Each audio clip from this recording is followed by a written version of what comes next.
واحدة من الحاجات اللي بتخلينا ما نسوفش وما نأجلش قاعدة لطيفة قوي اسمها 15 minute rule أو قاعدة ال 15 دقيقة.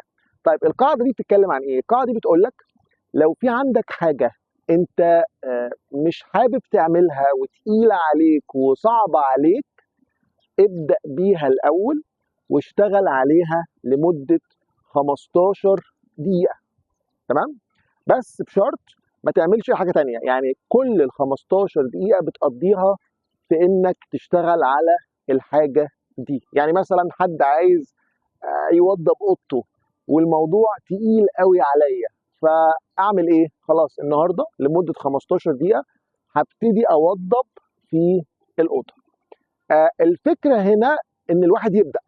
الناس دايما بتبقى مستثقلة الحاجة الكبيرة، فعشان كده حتى في مثل انجليزي يقول لك ايه، لو جيت اكلت فيل مش هينفع تاكله على مره واحده، تقطعه وتاكله ايه، حته حته. يعني الفكره انك لو عندك حاجه كبيره وحاجه دمها تقيل على قلبك، او تاسك في الشغل مثلا ريبورت او تقرير ودمه تقيل على قلبي ومش عايز ان انا اكتبه كل شويه ايه، لا خليه بكره، خليه بعد بكره، خليه كذا.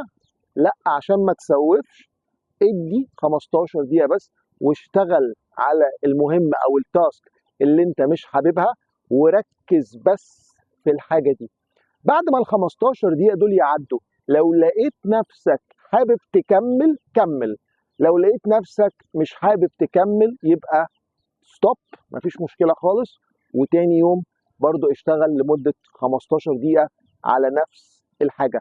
في كوت أو قول مأثور حلو قوي بيقول إيه؟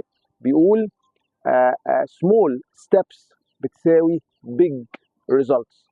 الفكرة إن إحنا نبدأ، الفكرة إن إحنا ما نأجلش، الفكرة إن إحنا ما نسوفش. بالتوفيق للجميع. سهلة؟